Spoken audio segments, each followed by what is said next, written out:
Salut tout le monde, c'est JF. Bienvenue à la Chambre Noire. Cette semaine, on va continuer sur le thème de la vignette. Je vous rappelle qu'une vignette a pour fonction de diriger le regard. C'est une façon finalement de porter plus d'attention à votre sujet principal.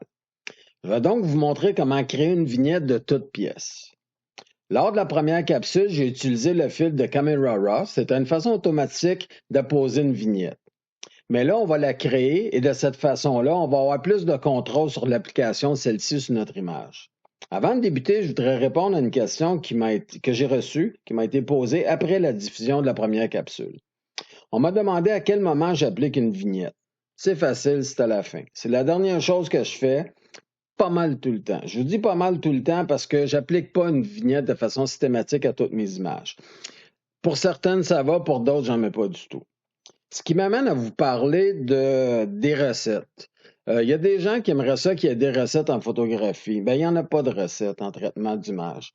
Sinon, toutes vos photos vont sembler identiques. Si vous prenez une recette et vous l'appliquez à toutes vos images, le résultat va toujours être le même. Ça va toujours faire le même genre de photo.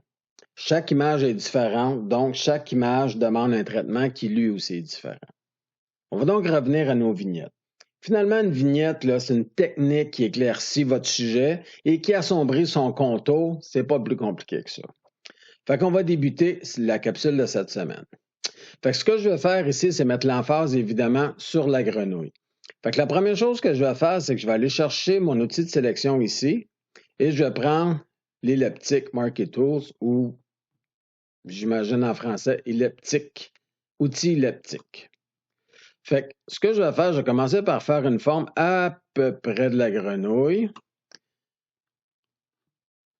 Et je vais monter ici en haut au menu Sélection et je vais aller chercher l'outil de transformer ma sélection.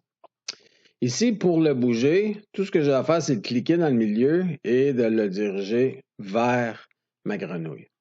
Maintenant, ce que je vais faire, c'est de tourner un peu ma sélection comme ça pour aller dans le même sens que la grenouille. Là, j'ai peut-être été un petit peu trop, fait que je vais revenir en arrière et je vais surtout agrandir ma sélection pour qu'elle englobe toute la grenouille. On va replacer celle-ci à peu près comme ça. Un petit peu plus par là. Fait que comme vous pouvez le constater, OK, on va lui donner un dernier petit coup comme ça. Voilà. Et on va la descendre. Ça, c'est parfait. Je laisse un peu d'espace tout le tour de ma grenouille parce que je veux pas que ça soit trop serré et j'essaie d'être dans le même axe que celle-ci. Fait qu'une fois que c'est fait, tout ce qu'on a à faire, c'est peser sur Enter. La prochaine chose que je dois faire, c'est d'aller chercher mon outil courbe. Il y a deux façons d'aller le chercher. Vous avez ici dans Calque, nouveau calque d'ajustement et d'aller chercher l'outil courbe Curve.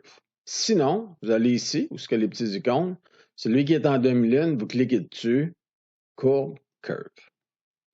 Vous vous souvenez qu'on a regardé les courbes il y a quelques semaines et je vous disais que quand on clique et qu'on tire la barre vers le haut, ça l'éclaircit et évidemment le contraire quand on va vers le bas. Quand on veut remettre le tout à zéro, c'est le petit icône qui est ici. Fait que là, ce que je vais faire, c'est que je vais aller à peu près dans le centre et je vais juste y aller un petit peu plus. À peu près comme ça. C'est sûr que pour les besoins de la capsule, j'en mets un petit peu plus pour être sûr que vous puissiez le voir correctement à la maison. Fait que voilà, on va y aller avec ça.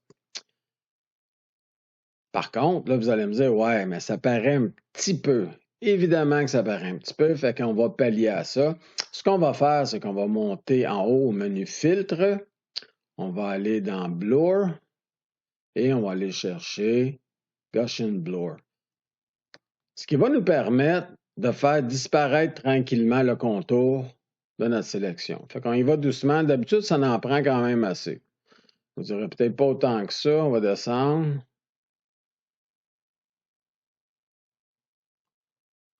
Je pense que là, c'est pas pire. Ce qu'on fait pour s'en assurer, c'est qu'on va utiliser le zoom pour aller voir si on voit pas de ligne. C'est parfait comme ça, on voit pas de ligne. Fait que là, ce qu'on vient de faire, je vais l'enlever, c'est qu'on a éclairci notre sujet principal.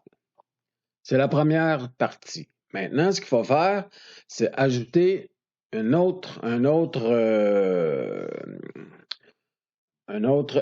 vignette, mais plus foncée celle-ci. Fait que je vais reprendre mon outil, mais là, la première chose que je vais faire, je vais reculer parce que là, j'ai besoin d'un petit peu de place. Fait qu'on va faire un zoom out où on va pouvoir voir un peu plus l'image au complet. Fait que j'y vais avec mon outil de sélection. Là, j'essaie d'aller le plus possible sur les côtés, à peu près comme ceci. Et je vais encore reculer parce que j'aurai besoin de travailler différemment cette fois-ci. On recule encore. Fait que là, ce qui va bien être important de faire, c'est de la placer correctement, cette vignette-là. Fait que je vais retourner à Sélection. Je vais retourner à Transformer la sélection et je vais m'arranger pour la placer correctement. Ce que je veux dire par correctement, c'est que si vous avez une partie dans le haut à droite de l'image qui est claire, si vous embarquez votre vignette par-dessus, ça va révéler la technique que vous avez utilisée de rajouter ça. Fait que ce qu'on va essayer de faire, c'est que ça paraisse le moins possible. Fait que pour faire ça, on va la mettre un peu dans le même axe qu'on a mis pour notre grenouille. Maintenant, ce qu'on va faire, c'est qu'on va l'approcher comme ça. Et on va juste l'agrandir un petit peu pour que la base de la tige arrive sous. Maintenant, on va faire exactement comme on a fait. On va peser sur Enter pour dire que c'est à notre goût. Et on va ajouter une autre courbe. Fait qu'on va y aller par ici. Courbe. Et cette fois-ci, évidemment, qu'on va la tirer vers le bas pour rendre les choses un peu plus foncées. Là, comme vous pouvez le constater, on a un petit problème. C'est-à-dire que c'est le milieu de mon image qui est plus foncé, mais je voulais que ça soit le contour de l'image. Pour régler ça, on a l'icône ici du masque. On va cliquer dessus. On va faire CTRL enfoncé I pour inverser. Et maintenant, comme vous pouvez voir, c'est vraiment le contour de l'image qui est noirci.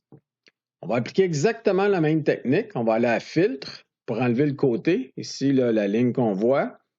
On va aller à Filtre et on va aller encore à Blur et Gaussian Blur qui est ici. Je vous dirais que la plupart du temps, c'est à peu près le même chiffre qui s'applique que vous avez mis ici pour mettre un peu plus d'emphase sur la grenouille et noircir les côtés. Fait que pour les besoins de la cause, je vais garder ça comme ça. Et je vais agrandir maintenant mon image.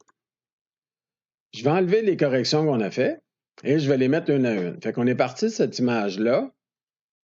On a éclairci notre sujet qui est la grenouille ici. Et on a assombri les côtés. Là, ce que je vais faire, je vais vous montrer avant et après, mais d'un coup. Et pour faire ça, c'est Shift, Ctrl, Alt, E pour créer un nouveau layer qui prend tous les layers en dessous en considération. Et je vais pouvoir enlever ceux-ci. Fait que ça, c'est notre image de départ. Ça, c'est notre image à l'arrivée. Comme vous pouvez le constater, là, c'est très subtil. Avant, après. C'est très subtil.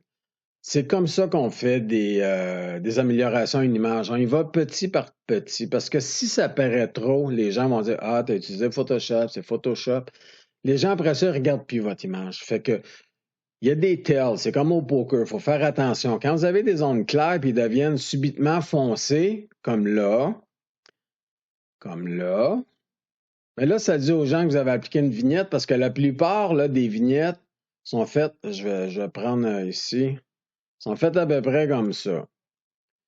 Fait que tout le contour de ça, c'est très, très centré. À peu près comme ça. Fait que tout le contour va être foncé. Donc, la partie ici va l'être. La tige ici va l'être. La partie ici va l'être. Ça paraît tout de suite.